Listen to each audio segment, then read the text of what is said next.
The end of the Sonic the Hedgehog marathon is finally here, ladies and gentlemen. This game in particular is almost 6 years old. It's been bashed, beaten, despised, and all around just not liked by the entire community. What was supposed to be Sonic's most ambitious title ended up being one of his most infamous. You guys all know the game. It's time to review Sonic the Hedgehog 2006.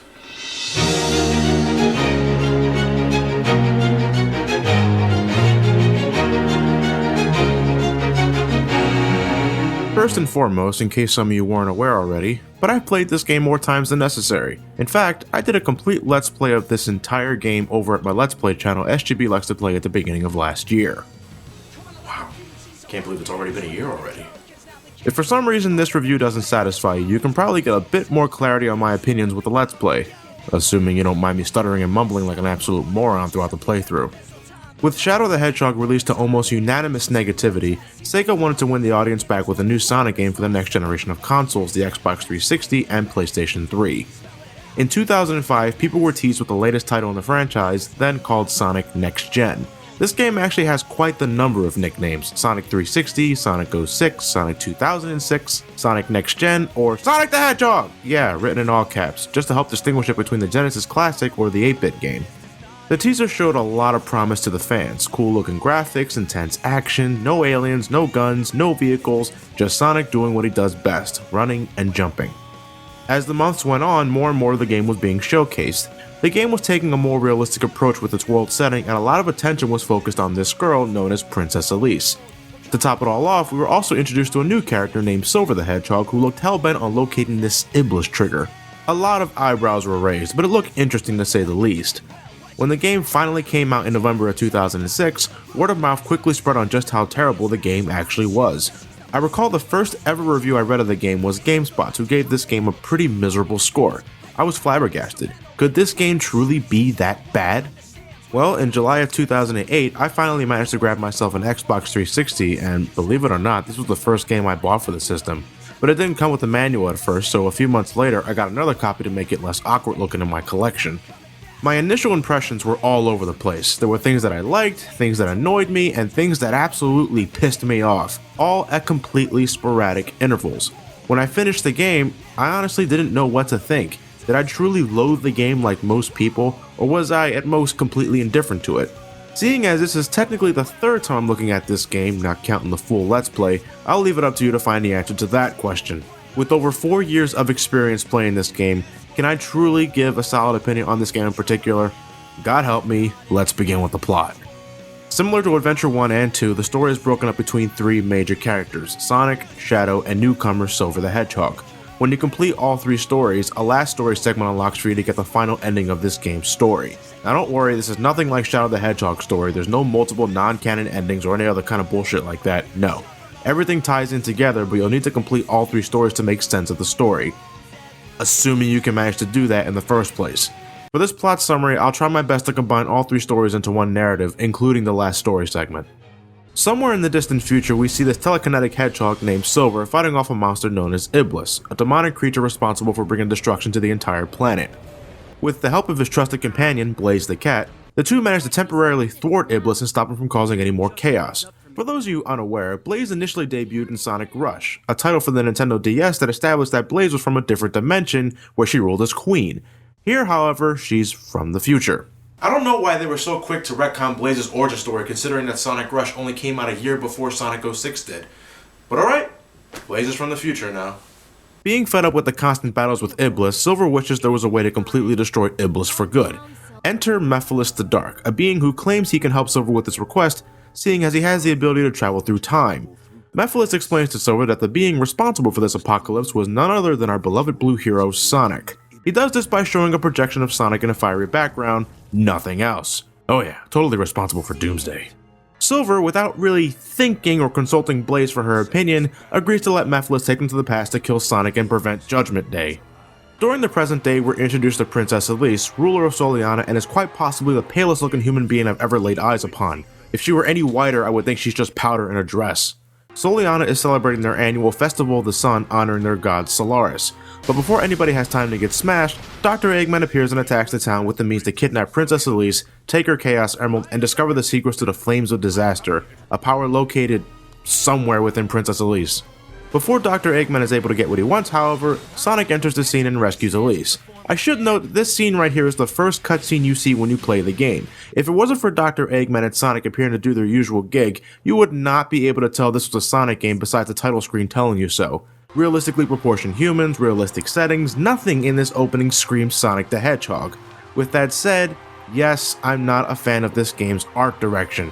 I'm sorry, but combining the cartoony character designs of the Sonic universe with photorealistic environments and people just doesn't work for me. What kind of world has natural looking dogs, whales, pigeons, and cats, but freakishly mutant hedgehogs, foxes, echidnas, and cats? It's inconsistent. Admittedly, this was kind of an issue since Sonic Adventure 1, but it's just so damn glaring here with its higher quality graphics. Back to the story, Sonic rescues Elise, but she's almost immediately kidnapped again the moment Sonic turns his back for a few seconds to deal with more of Eggman's mechs. Instead of immediately chasing after Eggman to rescue the princess, Sonic waits until the next day to get some help from his good old pal Tails. But instead of whipping out the tornado to easily catch up with the egg carrier, the two decide to fool around in Wave Ocean in hopes of catching a moving aircraft on foot. Unsurprisingly, the two miss the egg carrier where they decide to recuperate back in Soliana. Don't you just love it when a level means absolutely nothing in terms of plot? Sonic and Tails eventually discover through Soliana's guards that Elise is being held captive in the desert. That's about as helpful as these people are going to get, ladies and gentlemen. If you thought the citizens of Isle Delfino were bad, this has to be the most apathetic police force I've ever fucking seen. Nobody in this town really seems to care that their princess has been abducted and is possibly in grave danger. Hell, you'll only find out about Elise's current whereabouts because the guards are blocking your path to the desert, and they can't be bothered to let you through because they're having trouble rescuing this girl who ended up on this rooftop, which Sonic effortlessly saves. There's even one point where the guards won't let you through until you guess who the captain of the squad is, which turns out to be the very first person you talk to. What's this town's damage? Do your fucking job already, assholes! Is this supposed to be played for laughs? Is the fact that the guardsmen do nothing of anything worth supposed to be funny? Well, I'm not laughing. It isn't humorous, it's fucking annoying. Eventually, Sonic manages to rescue Elise once again from Eggman's desert prison, where she explains to Sonic that 10 years ago, Soliana was almost completely destroyed by the fury of their own god Solaris, using the flames of disaster, which is what Eggman wants to harness to conquer the world. Yep, Soliana throws festivals annually just to make sure their god doesn't wipe them out, because that's what we need in a Sonic game, a civilization that worships their god out of fear. As soon as Sonic and Elise make it back to Soliana, Sonic is attacked by Silver. During their battle, Elise is captured yet again, leaving Sonic alone with this utterly hopeless psychopath. But before Silver can deliver the final blow, Amy suddenly appears in the nick of time to save Sonic. Earlier in the story, Amy confuses Silver for Sonic, causing Silver to miss his first opportunity to take Sonic out. Amy, feeling sorry for causing Silver to lose what he was looking for, decides to help Silver and find the person he's trying to find, completely unaware that it was Sonic himself. Amy ditches Silver, causing him to wonder if it's truly right to kill someone for the sake of a good future, with Blaze giving him an answer that could be best summed up as, Silver and Blaze continue their hunt for Sonic. Well, to be more accurate, Silver continues his hunt for Sonic because Blaze really doesn't do anything in this story. She just stands there, supposedly acting as Silver's mentor and such, but she never has any input on anything. She's probably the most worthless character in this game story-wise, and it really makes me wonder what the point of bringing her here was. Sonic and Tails meet up with Knuckles, who delivers him a message from Dr. Eggman. He informs Sonic that he's holding Elise captive in his base at the White Acropolis, and will return her if he exchanges the Chaos Emerald for her safety. I'm assuming at this point Knuckles has some sort of robotic guard dog watching the Master Emerald back on Angel Island. It seems with each game they release, they forget more and more about Knuckles' role as the guardian of the Master Emerald. Tails warns Sonic that it's most likely a trap, but Sonic decides to head there anyway because they really don't have a choice and the guardsmen here are too busy playing stupid guessing games. In time, the trio makes it to the base where Eggman predictably captures them and uses a prototype of a machine that can send someone to a different time. This sends Sonic and company to the post-apocalyptic time where Silver was born, where they're pretty much stranded. Luckily, they have the company of Rouge the Bat and Shadow the Hedgehog. Okay, now it's time for the story to actually start going somewhere. You see, Shadow's story begins with him on a mission to infiltrate Eggman's base in the White Acropolis to rescue Rouge and the object she was sent to collect in the first place. The people who sent him on this mission? Gone. Yeah, Shadow now works for Gun, the same people who gave him so much shit in Adventure 2 and Shadow the Hedgehog. Jesus Christ, when Shadow said he put the past behind him in the last game, he really fucking meant it. Me? I think I hold a little more resentment for the government that made my life a living hell in the past, and I sure as hell would never consider working for them. But okay, that's Shadow's choice, I guess. It's an awfully confusing choice, but I can probably think of 2 reasons why he made it in the first place. Meanwhile, Elise attempts to escape from Eggman with the help of Amy, but wouldn't you know, she gets captured almost immediately after entering her castle. Anyway, after Shadow rescues Rouge, he finds out that the object Rouge was sent to collect was this so-called Scepter of Darkness. Rouge requests Shadow to escort her to the rendezvous point located in Kingdom Valley, where they butt heads with Eggman, who wants the Scepter of Darkness back. Amidst all the scuffling, Rouge drops the Scepter of Darkness, causing it to shatter, which not only causes a creepy Shadow to emerge from it, but it also causes Eggman to run away like a little bitch. The Shadow takes Shadow's Shadow and takes a physical form, which turns out to be Mephiles the Dark, who seems to know Shadow personally. As thanks for releasing him, Mephiles sends Shadow and Rouge to the post-apocalyptic future where they eventually meet up with Sonic and the gang. Shadow informs Sonic and company that in order to get back to the past, they need Chaos Emeralds to perform chaos control and travel back in time. He gets this idea when he notices that Mephiles' time-traveling powers felt very similar to Shadow's own chaos control powers. Makes sense, I guess. In no time, the group manages to collect 2 Chaos Emeralds, all while defeating a tapeworm version of Iblis, which really has no bearing on the plot whatsoever. Sonic and Shadow perform chaos control, allowing the gang to travel back to the present day, but before Shadow enters the portal, he notices Mephiles and gives chase. Mephiles badly tries to convince Shadow to join the dark side, to which Shadow clearly rejects because he's already had enough of that shit in the last game, and that this guy's name is fucking Mephiles. It might as well be Mephistopheles, or better yet, the devil. With some assistance from E123 Omega, who managed to get there by means of Rouge in the past, the two stop Mephiles, who escapes to the present day with Shadow and Omega tagging along. Meanwhile, Sonic rescues Elise, again, but is interrupted by Silver, again, causing Elise to become captured, again. Christ, didn't the writers see how tiresome this was getting? Before Silver can finish Sonic off, he's rescued by Shadow in the nick of time. As Sonic attempts to rescue Elise for the 16th time, Shadow and Silver duke it out, with Shadow clearly standing in charge of the entire match thanks to his chaos control. I always look forward to that. Desperate, Silver whips out his Chaos Emerald and shockingly performs a chaos control alongside with Shadow, causing another time rift to appear. I would react more negatively to this, but Adventure 2, Sonic Heroes, and Shadow the Hedgehog have already told me that pretty much anybody can use chaos control if they believed hard enough. I guess I just grew numb to the concept. Shadow convinces Silver to travel back in time with him to see the incident that occurred 10 years ago in Soliana, to get a clearer understanding of things and to see that Mephiles is really the enemy. They discover that Solaris, Soliana's god, was experimented on by the Duke of Soliana, who was also Princess Elise's father. This caused an explosion that resulted in Solaris being separated into 2 beings, the Eternal Flame known as Iblis, and the Black Shadow known as Mephiles.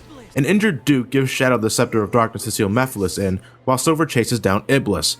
Eventually, Shadow manages to capture Mephiles inside the staff, causing the primordial Mephiles to tell Shadow that one day he will escape and that he will kill Shadow, which explains why Mephiles was familiar with Shadow to begin with when they first met. Apparently, because time travel is such a chaotic plot element, Shadow was always meant to seal Mephiles inside the Scepter of Darkness 10 years ago, but there's just one little problem with that. Shadow was still cryogenically frozen on Prison Island during that time. There's no way he could have been the one destined to seal Mephiles. It makes no fucking sense. Okay, just to bring up this point because I know someone out there will, but Sonic 2006 was originally meant to be a continuity reboot for the Sonic universe. We would have had all the characters from Adventure 1 and onward with none of the backstory, and while this would explain why Shadow would ever consider joining forces with Gun, or how Shadow is supposedly the one who was meant to seal Mephiles 10 years ago in the past, this concept is completely thrown out the window with Sonic Generations, which treats Sonic 06 as canon alongside every other 3D Sonic game. Oops. Well, since this isn't a reboot, then that means Shadow, at some point or another, snuck out of Prison Island one night, visited Soliana because he read on the brochure that the food was good, and helped the Duke of Soliana seal Mephiles inside the Scepter of Darkness.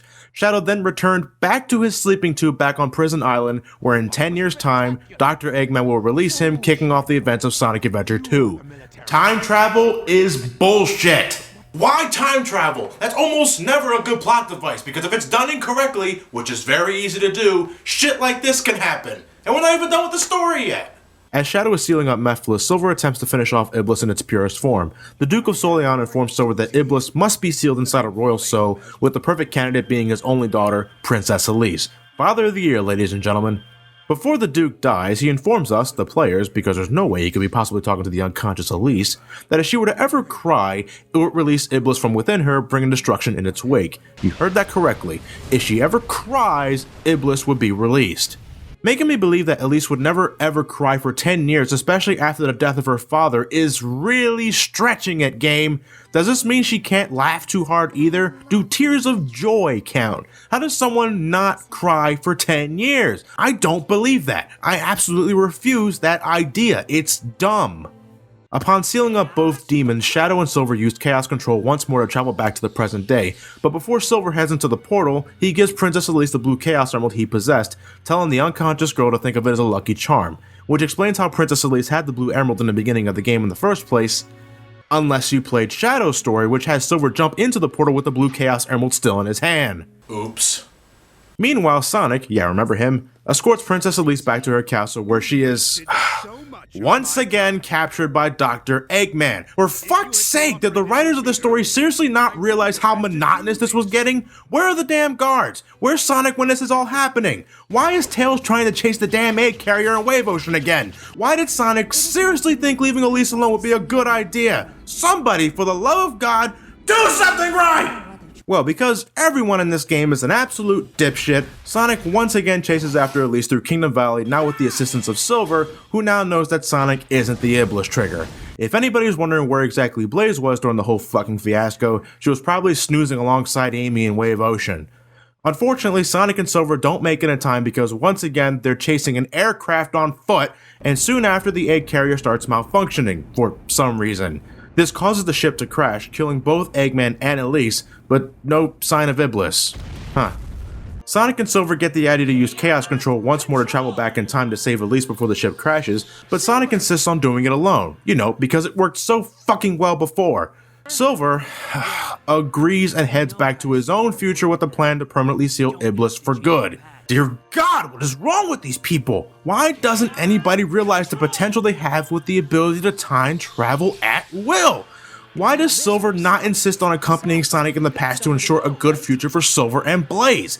It can't be a stable time loop issue. It can't be because they want to make sure not to fuck with the past too much. Otherwise, Shadow would never even consider interfering with past events to make sure Mephiles was sealed. If Silver had all the intents and purposes of going to the past and changing the future for the better, then surely he and Blaze must have realized that they would no longer exist after destroying the Iblis Trigger because future events will have changed, potentially wiping them from existence, which in itself would cause a goddamn paradox! Oh, the story fucking sucks! They can time travel at will! Why does nobody realize this? This also applies to Mephiles. If his ultimate goal is to rejoin with Iblis and become Solaris once again, then why doesn't he just time travel to the point where Solaris originally separated and rejoin with him there? Can you honestly tell me he instigated the whole have Silver kill Sonic to make Elise cry plot just to be a dick? If that's the case, then this story shouldn't have existed in the first place. That's a stupid plot. Every single goddamn character in this game is a complete idiot that don't deserve to have a story centered on them. I'm trying to keep a cool head here, folks. I really am. But this story is just utter garbage. This shit's way too pretentious and full of itself to be the plot of a fucking Sonic game.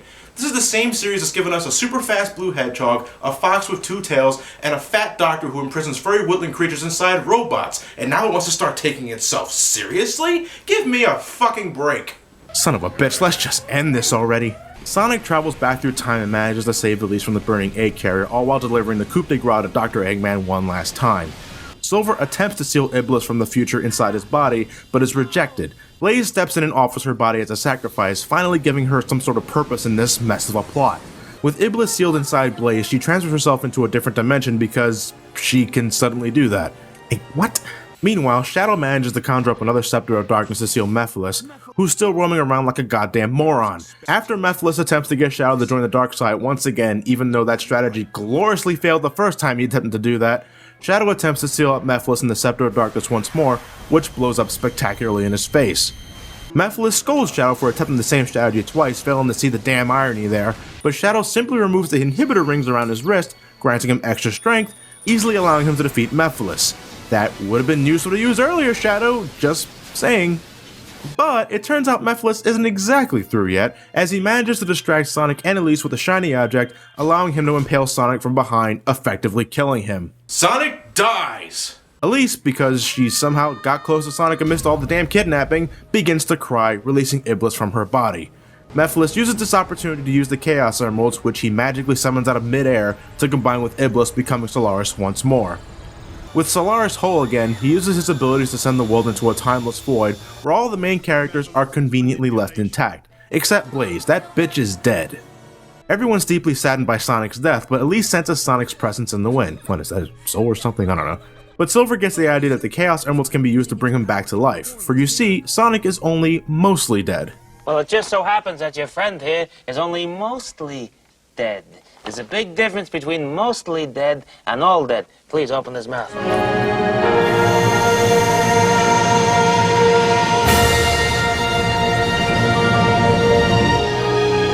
With Elise's Emerald Charged Kiss, Sonic is resurrected into a super form where he shares his energy with Silver and Shadow to supercharge them as well. With their powers combined, the three hedgehogs manage to stop Solaris' rampage and save the space-time continuum. Sonic and Elise are sent back to the past where Solaris was nothing but a flicker of light, where Elise hesitates to blow out the flame because it would mean changing history. I don't care what happens to the world. You disgust me, you senseless bitch. No offense to Lacey Chabert, the voice actress of Princess Elise, but quite frankly, Princess Elise is probably my most hated character in the entire fucking Sonic universe. She doesn't do anything in this story. In addition to being kidnapped more times than you can fucking count, she doesn't even bother trying to become a stronger character. When the situation becomes dire, she just backs away and clasps her hands together. For the love of God, you're a princess, woman! Show some fucking authority! Your father told you to grow up to be a strong queen. What are you, stubborn? And then she has the audacity, the nerve, to start crying like a little spoiled bitch when she realizes she'll lose Sonic when she erases Solaris from existence. She would rather risk all of existence than lose Sonic again. Fuck you, Elise! Sonic tells Elise to just smile, prompting her to blow out the flame, effectively erasing this game's story from canon. Sort of. The Soliana Festival once again resumes, although I'm highly curious as to what exactly they're celebrating now with Solaris being gone and all. From a distance, Sonic watches the celebration, ending the game with a nice little musical piece and more evidence that Sonic the Hedgehog's overall continuity is an absolute clusterfuck. Holy shit, what a mess. I know I'm really rubbing it in at this point, folks, but the story is that dreadful. In addition to having one of the most confusing and unnecessarily pompous storylines I've ever seen in a Sonic game, the story as a whole is just not entertaining. There's absolutely no moment in the story that I find enjoyable, except this part. There's none of that classic Sonic attitude, there's no cheesiness, there's no humor, there's no fun whatsoever. This isn't a fucking epic, people, it's a Sonic the Hedgehog game. Another issue I have is just how unimportant Sonic himself actually is, even though the name of the game is Sonic the Hedgehog. Nothing really happens in Sonic's story. All the important backstory stuff we need about Princess Elise and Solaris is told in Shadow and Silver's story. With Sonic, the only thing that happens is the ultimately pointless scuffle with Eggman, complete with the princess being kidnapped 4 fucking times in the same story. 5 if you include her kidnapping after being rescued by Amy. Christ, she's worse than Princess Peach! Sonic doesn't even encounter Mephiles, the main villain of this entire story, once. I was hoping for a good reason why Mephiles put a target on Sonic's head, but since these two never interact, it leaves a very empty feeling. Seeing everyone in this game act like total jackasses with no comprehension on time travel is just painful to watch. The heroes are idiots, and the villains are either just as stupid or just there for the sake of having a bad guy. Combined, they make for a terrible story that only the most desperate of Sonic fans will find any sort of enjoyment out of. I'll take Adventure 2's story any day over this piece of shit. At least that game's story was still mildly entertaining despite its darker elements. Again, you're just asking yourself for trouble when you base a story around time travel. It's very easy to fuck up if you don't establish some sort of rules to follow in the main plot. This game doesn't do that, and as a result, you're left with a lot of unanswered questions. Questions that shouldn't exist in the first place. Lastly, look how long this video has gone! I haven't even covered the game itself yet! I literally spent this entire time talking about how bad the story is. With that said, let's not waste any more time and let's get into the game itself. Okay, so Sonic 06 largely follows Sonic Adventure 1's formula. Each main character will go through the same stages, although with different character-specific gimmicks. For instance, while Sonic spends most of his time in Dusty Desert in the outer regions of it, Shadow and Silver spend their time inside the inner layers of the desert itself, so things don't get too repetitive here. Sonic and Shadow control and behave rather comparably to their adventure counterparts. The homing attack is once again in full effect here, the spin dash is back, well for Sonic anyway, although it's just as useless as it was in Shadow the Hedgehog and he can't even jump when using it now. Both characters can also do this leg sweep, which allows them to break crates and attack grounded enemies. Unfortunately, that's where the similarities end. For some reason, these two characters, or anybody else for that matter, can no longer jump on enemies. You have to use the homing attack, the spin dash, or the leg sweep to kill enemies, a design choice that to this day confuses the fuck out of me, because I honestly can't think of a reason why they would omit such a classic feature. Killing enemy chains with a homing attack can get outright tedious because now there's a slight delay between each homing attack. Back in the older games, you could pretty much spam the fuck out of the homing attack as long as you're in close range to the enemy you were attacking. Here, especially with Shadow, who's more combat oriented, you have to wait until Sonic or Shadow recovers from the attack before you can perform it again. It completely wrecks any sort of flow you could possibly attain when on the move, making it overall sluggish. To further accentuate the issue, some enemies are once again sporting health bars like in Sonic Heroes and Shadow the Hedgehog, and while you do later get upgrades to make combat easier and faster, for the good chunk of the game you're simply just tapping the jump button over and over again until the enemies decided they had enough. Sonic and Shadow's overall top speed was also drastically decreased for this game. If you want any sort of high-speed thrills in this game, you're going to have to rely on the ridiculous amounts of scripted sequences and dash panels that are plastered throughout each stage, constantly taking control away from the player. Speed isn't something you earn in this game, rather the game decides when you can go fast or not. Silver, on the other hand, is a naturally slow character. Even though we can clearly see in cutscenes that he's fully capable of blazing through the skies with his psychokinesis, the closest Silver ever gets to doing that is with an upgrade that he can buy at the shop, which allows him to dash a grand total of 3 feet. Fascinating. Silver's main gimmick is his psychokinesis, allowing him to grab and manipulate all sorts of objects. Mostly boxes and shit, but there's the occasional spiked ball and environmental objects and whatnot depending on the stage. You can also grab enemy projectiles like missiles and fling them back at the enemy, which is admittedly satisfying, but in order to grab enemies themselves, you need to stun them first. Stunning enemies requires Silver to get in point-blank range and pimp slap them, allowing you to grab them with their psychic powers, and it's not very easy to do without getting hit. Silver doesn't have a homing attack like Sonic or Shadow. He needs to use his psychokinesis in order to damage something in this game. Later on, you can nab an upgrade that makes it much easier to stun and grab enemies, but I certainly would have appreciated another method of attacking enemies, because while I find this concept cool, it gets just as bland as repeatedly using the homing attack with Sonic or Shadow. I also think that Silver's abilities just weren't fully realized to their maximum potential. There are times when Silver needs to use these runes on the floor to manipulate large objects to advance in the stage, but why can't we naturally grab objects of any size to find unique and creative ways to complete a stage? Then there's the problem with inconsistency, but I'll save that for later.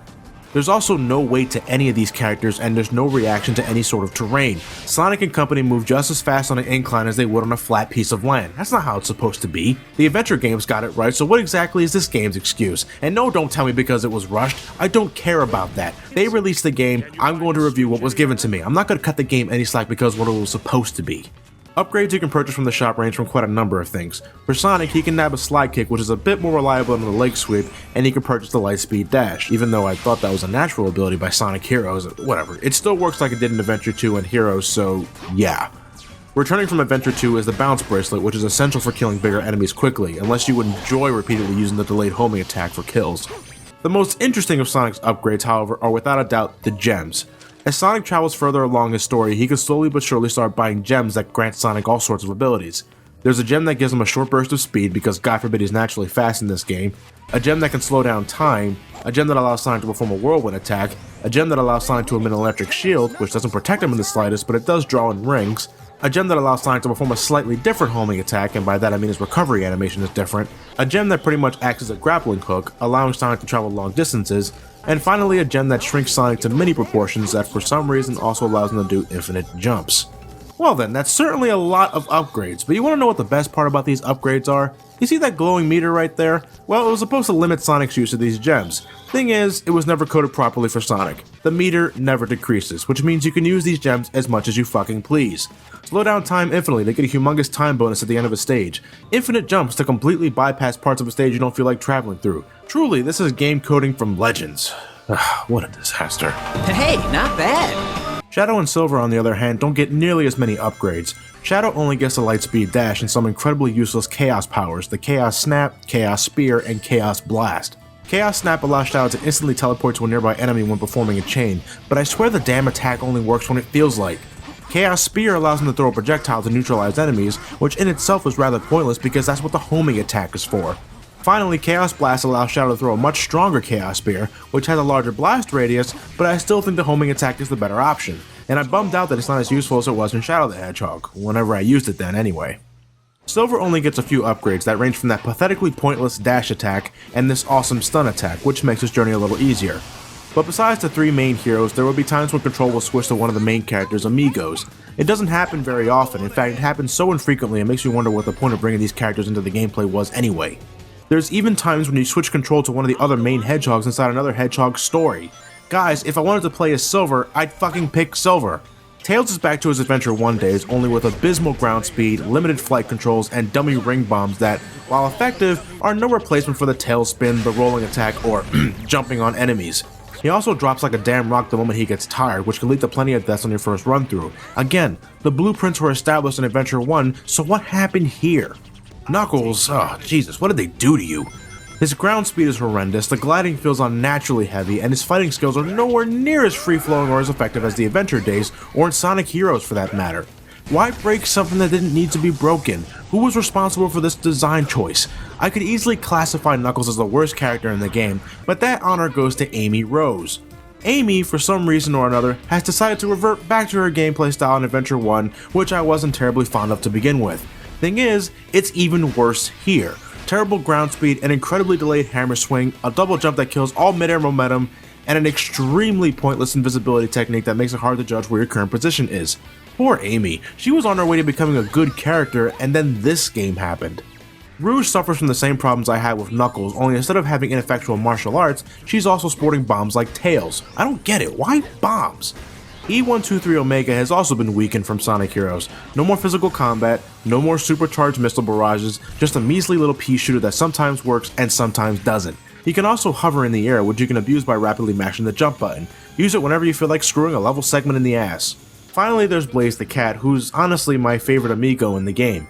Though she doesn't do jack shit in the story, she's at least fun to play with. She's just as acrobatic as Sonic, has a homing attack with decent range, a fire spin that works wonders on small enemies, and she has a double jump that Amy wishes she had. If it weren't for Sonic's bounce bracelet and gems, I would definitely say that Blaze would be my favorite character in the entire game. It's just a shame that you don't get to play as her a lot. I actually wouldn't have minded to see the team formula from Sonic Heroes make a return here. I can understand needing someone like Tails to get across a bottomless pit, but when I'm on solid ground, why can't I switch control back to Sonic when I want to? Why do I have to play as Amy here? I'd rather play as the Silver Hedgehog that does a better job defending himself. It's like a sudden difficulty spike by means of a handicap. The game's structure is largely the same as Sonic Adventure 1. Between each stage, Sonic and Company will be roaming inside one of 3 hub worlds located in Soliana, where they can buy upgrades from a shop with the rings they earned in the stage, talk to townspeople, locate the next stage, or spend most of their time wandering around the incredibly bleak environments. People, this game is the reason why I don't like hub worlds in a Sonic game. Besides being uninteresting to look at, none of the townspeople are engaging in any sort of way. Only one person immediately springs to mind, the accordion player, because not only does he sport a different getup from the usual crowd, he's actually playing the accordion. That's great stuff there, accordion man. Now play me the Pokemon. Everybody Pokemon! The designs of the towns are very lackluster and in the Forest's case, unnecessarily spacious. Who the hell thought this was a good idea? This is worse than Hyrule Field and Ocarina of Time. There's nothing of any worth in this green void. The hub worlds just serve as a means to buy upgrades and get to the next stage, because it's not like you can actually go inside any of these buildings. They might as well be solid concrete blocks with textures wrapped around them. Some people offer town missions to complete for the sake of getting rings for the shop, but a lot of times they're just boring collectathons with no substance or going through orange rings. With each world's monotonous design, it's also very easy to get yourself lost in these places when you first play this game. It took me 4 years to finally memorize every single location in this game because nothing sticks out. There's no train station, there's no casino, there's no workshop, there's nothing here. Stage to stage, that's how it should be done. None of this shit. Speaking of stages, Sonic 2006 sports a total of 9 of them. I don't count the final stage, the end of the world, in the last story, because it's just a shameless rehash of previous stages with different characters that can easily blow through them. Every hedgehog will travel in each of these stages, but the main goal is all the same. Just get to the goal ring at the end of the stage and booyah, the stage is done. Depending on the hedgehog, the process of getting to the goal ring can be very different, though there are some times where that isn't the case. To be perfectly frank here, guys, I actually enjoy how some of these levels are constructed, especially in Sonic's case, because a lot of these levels have a bunch of different pathways to get to the goal ring. Yeah, you got those 1 or 2 stages that are about as linear as you can get, but most of the time the level design is rather open-ended and does reward you for being an explorer. Like I mentioned in the previous reviews, this is level design I'm looking for in a Sonic game. It's not just a matter of getting to the goal ring, but the journey you experience getting there. Of course, that's not to say they're all good. In fact, when the stages or gameplay mechanics frustrate the fuck out of me, they really frustrate the fuck out of me. For Sonic, we have his Mach speed sections. At the end of certain levels, Sonic will suddenly remember that he's Sonic the Hedgehog and begins to speed things up. During these sections, Sonic can only move left, right, and jump, which you can't influence in midair, so the moment your ass is in the air, you're not juking left or right until you hit the ground. There are lines of rings you can use the lightspeed dash on to straighten yourself out, but a lot of the times it can cause you to run into things, which is something you seriously don't want to do here. If Sonic so much as stubs his toe, he'll stumble like a damn fool, leaving himself open to another hit that'll kill him. I don't understand why I have to constantly move forward. It's like continually boosting on Sonic Unleashed, but you can't stop yourself. And then there's mock speed sections like in Crisis City where there's so much shit to avoid. Has anyone seriously been able to complete this section of the stage without getting hit? I'd love to see that. For Shadow, we have Kingdom Valley, the second stage in his story. The stage begins with Rouge needing to find 3 keys to open the next pathway. Sound familiar? Yeah, well there ain't no fucking radar this time, nor are there any hints. You're completely blind when looking for these keys. Then there's the hovercraft section where you need to guide Shadow through the collapsing pillars that will instantly kill you upon impact. So what's so bad about this? The fucking camera! It doesn't bother giving you a good view of where exactly the pillar is gonna fall, leading you to getting blindsided one too many times. I hated this stage when I first played this game, and like I said earlier, it's Shadow's second stage. To leave such a negative impression so early in Shadow's story is a horrible, horrible thing to happen. For Silver, we have Dusty Desert, more specifically, the end of Silver's run-through in Dusty Desert. Yeah, you guys know what I'm talking about, the billiard puzzle where you have to guide this giant ball with Silver's bitch slaps through this L-shaped corridor and into the hole at the end of the pathway. This is probably the most infamous part of the game and the main reason why people hate Silver the Hedgehog so much. Yes, it's that bad. The entire structure of the puzzle is just bullshit. It's terrible enough that you can only hit the ball a certain amount of times before it explodes, and that the ball itself is on some sort of countdown, but trying to guide this thing with this game's physics engine is just a royal pain in the dick. The stage has these metal crates that are supposed to help catch the ball from falling into the wrong hole, but they don't fucking work. Look at my timer here. This is how long it can possibly take you to complete the damn thing. Possibly longer. It's damn near luck-based. Remember when I said that one of the issues I have with Silver is how inconsistent his psychokinesis is? This puzzle really drives that issue home. Why can't I grab this ball with my psychic powers? Later down the game, we can see that Silver is perfectly capable of grabbing something much larger than him, so what exactly is stopping me from grabbing this thing? There's no reason why I shouldn't be able to do so. That's what really pisses me off about this part of the game. Well, luckily, with this game's rather miserable coding, I can just skip through the entire thing by clipping through the door that leads to the goal ring. It's the method I always use to complete the stage. Yeah, it's easier, but that's still horrible design. On the subject of glitches, it's one of the main things many people bring up when criticizing this game. Well, I can't speak for other people, but I myself can't recall running into any game-breaking glitches through my multiple playthroughs of this title. The only thing I can immediately think of is getting stuck on walls with Knuckles and Rouge, but that's about it when it comes to pure glitches. Could I be considered a lucky person to not run into nearly the amount of shit I've seen people encounter on YouTube? My major gripes with Sonic 06 in the gameplay department are largely technical ones. The loading times certainly don't help either, they're everywhere. Even when you install the game into the hard drive, that doesn't cut down the sheer amount of load times we run into when playing the game. Why does this game need to load the boss intro and when the boss dies? No other Sonic game needed to do that before, why now? Why does a town mission need 2 separate load times just to begin, and 2 separate load times to end? That's not even counting the town missions that have load times within the town mission itself. Fucking Aristotle in this bullshit counting game. You want to know what's even more fucked up? There's a town mission in Shadow's story that only has 1 load time to load up the mission. Yeah, you simply approach the guy, he tells you about the mission with no load time in between, and then the actual mission loads. Why couldn't they all be like this? The load times make the game feel disjointed, and by the time you get to the middle or end of a particular story, you're probably drained from the load times alone. The boss fights can range from average to utterly dull. I think the biggest offender here is the Iblis Worm, who takes forever to attack you, which requires you to wait until it leaves itself open for attack. Unless you feel like intentionally injuring yourself just to get things moving, 80% of the battle is just a damn waiting game, and you have to fight this thing as both Sonic and Shadow in their respective stories. Out of all the 3D Sonic games I've played, this one had me fighting the camera the most, specifically in some stages like Kingdom Valley and Crisis City with Shadow, or some boss fights. The encounter with Silver, besides having all the issues of a typical character battle in a 3D Sonic game, is made worse with a completely loose camera.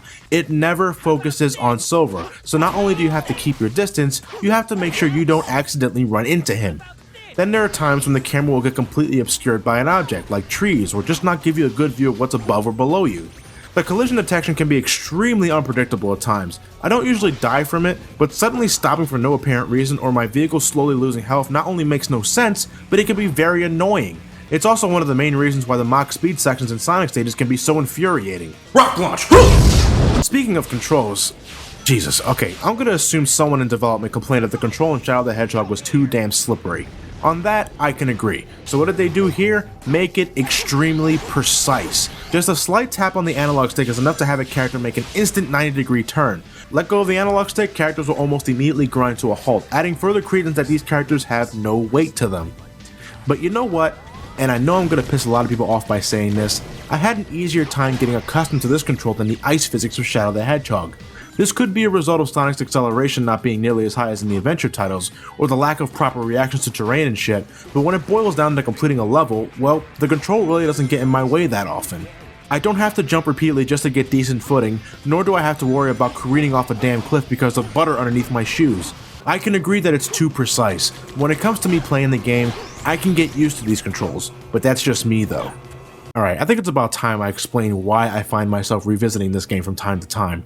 Truth be told, guys, there are elements of this game I legitimately enjoy and have become guilty pleasures of mine, particularly in Sonic's story. Despite the load times and the fact that Sonic isn't as fast as he used to be, I really do get a kick out of his stages. Some are worse than others, yeah, but I feel that the overall level design of Sonic's stages in this game is pretty tight.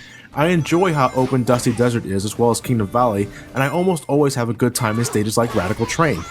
I would say the same for Shadow or Silver, but the fact of the matter is, their gameplay styles just completely tire me out after only a few stages. Shadow's combat-oriented gameplay gets really old really fast with only a homing attack and nearly useless chaos powers to rely on. I actually wouldn't have minded seeing the gun gameplay from the last game return here. With Silver, you can only get so much excitement from picking something up and throwing it at something for so long.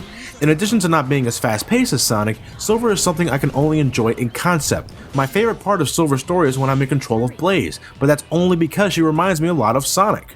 Take a look at this. These are gold medals, which are just like emblems from the previous games, only they mean absolutely nothing. You only get an achievement for collecting them all. You're rewarded one at the end of each stage, one for completing it normally, one for completing the hard mode version of the stage, one for S-ranking both difficulties, and one for collecting every silver medal located in the stage. One of my main goals on the Xbox 360 was to get every achievement in every Sonic game released for the system. Yes, including this game. You see this? I collected every gold medal with Sonic. Why? Because I actually enjoy some aspects of Sonic's gameplay. The gems helped on that as well, but still, look at my gold medal list for Shadow and Silver. I didn't even attempt to get every medal with these two characters because I just couldn't be bothered.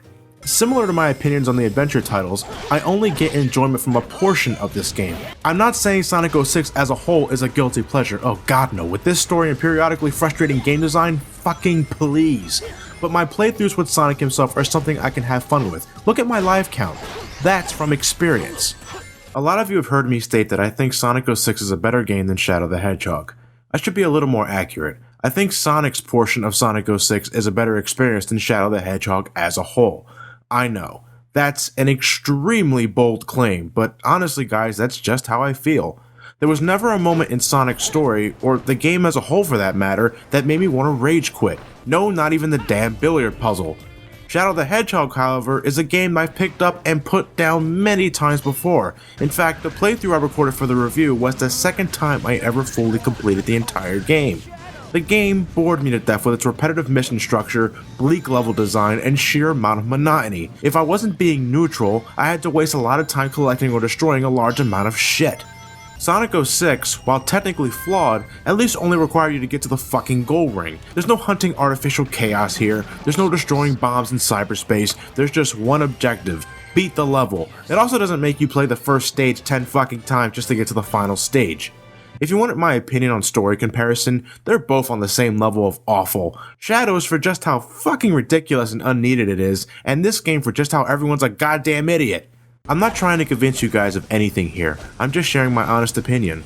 I know a lot of you didn't exactly agree with my thoughts on Sonic Adventure 2, and that's absolutely fine guys, but I don't write reviews based on what others think about the game. I base reviews off of my experiences of the game, and my overall experiences with Sonic 06 were not of the worst thing I've ever faced. Maybe it's because of my previous experiences with the adventure games or the fact that I'd never paid full price for this game or something, but Sonic 06 isn't the worst thing I've ever played. And call it Stockholm Syndrome if you want, but this certainly isn't the worst game of all time, people. With that said, I do have some legitimately positive things to talk about. For one thing, the game's soundtrack is pretty enjoyable. I feel there was a lot of ambition placed into this soundtrack. In fact, it's probably the most polished thing in this entire game. I simply can't get enough of Radical Train's music, and I also find a lot of joy in Aquatic Base's music. Nothing in this soundtrack beats out the adventure games by a long shot, but I definitely enjoy a greater number of tracks here more than the last game, without a doubt. Graphically, I think the game is passable. The level environments can be pretty gorgeous at times. Nothing comes across as desolate to me. Every character with the exception of the human models is constructed pretty nicely, and it's about on par with an early Xbox 360 title. The presentation, on the other hand, is bad.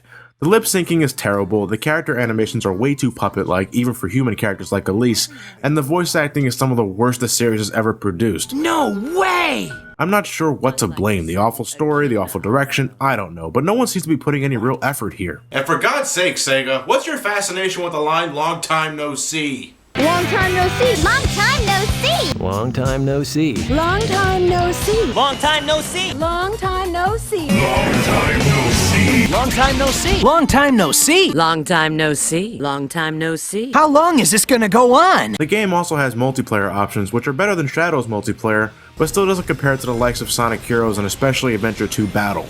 The biggest problem is that it's horribly unbalanced. If you're racing against somebody else, then the person picking silver is pretty much boned unless the other person can grab the other racer with the psychokinesis, then it's completely one-sided. If you guys choose tag mode, however, you have to complete a certain amount of stages with a limited amount of lives that both players share. Just pray to God that the stage doesn't have a huge vendetta against someone, or somebody might be taking a few too many meteors to the face. Admittedly though, it's still hilarious to see. Sonic 06, believe it or not, also has downloadable content, but it's nothing you should actually waste money on. Team Attack Amigo is a miniature gauntlet of stages that place you in control of a few amigos. There's no hub world or anything, you just go from stage to stage. I would have appreciated the entire game being set up like this, Sonic Team. Other DLC include a boss rush mode, which I think is pretty self-explanatory, and the very hard missions, which usually have you play a certain stage with a shitload of added obstacles or playing the stage in reverse. Again, nothing you should actually waste money on unless you're very, very curious like I was. Well then, I think this review has gone on long enough. As I said earlier, this game has already been despised and bashed into a bloody pulp for just the amount of hopes it dashed within the community. It could have been so much, but it left a lot of people with so little. Could've, would've, should've, that doesn't matter to me. What I played wasn't the worst thing in the world, but I can agree that it's still a pretty miserable excuse for a Sonic game. I may enjoy the level design, but the game, from a technical standpoint and the story, is a large mess. I can't recommend this game to anyone except to those who are extremely curious about it. If there's one thing I'm glad about this game is that it exists in the first place. It represents what many people believe to be the absolute worst of Sonic's 3D career. Sometimes you need to hit rock bottom in order to see that something is terribly wrong, and you know what? Sega realized that. 2 years later, we got Sonic Unleashed, and while I don't really appreciate the Warhog's gameplay style, I have too much fun with Sonic's levels to really care. We also got titles like Sonic Colors and Sonic Generations, some of my favorite Sonic games in a very long time. Would I like to see another adventure-styled Sonic game in the future? Absolutely. I still think there's a shit ton of potential to be unlocked here for not only Sonic, but with characters like Tails and Knuckles as well. I think they really had something going with Sonic Adventure 1, but in the meantime, I'm perfectly fine replaying these beauties. Dear God, I'm a goddamn Sonic maniac. Well, I'm actually not surprised that the 3D Sonic games will be responsible for some of the longest reviews I've ever published, and this is exactly why I didn't want to make this a month of. I knew something like this was going to happen. Regardless, in spite of all the ups and downs and all-arounds, I'm still a very supportive Sonic fan to this day. Not just because of his recent resurgence from the pits of hell, but because of the community. You guys may be questionably loud at times, but you know, I'd be hard-pressed to find fans that love a video game character as much as you guys do. Not to mention the sheer amount of entertainment you guys can provide by poking fun at the series in general. Sonic's career may be the epitome of a roller coaster, but hey, nearly 22 years later, people are still looking forward to his new games, myself included. To me, there's gotta be a reason for that. Well, besides the kids, they eat that shit up regardless of actual quality. And that about wraps up the end of the Sonic the Hedgehog marathon, ladies and gentlemen. I apologize for the video length of some of these videos, but I had a lot to talk about. Here's to Sonic's next 3D game, and here's hoping it's a good one. Now, onward to new adventures. It's a brand new year, and there's a whole lot of shit to get done. So, I'll see you guys later.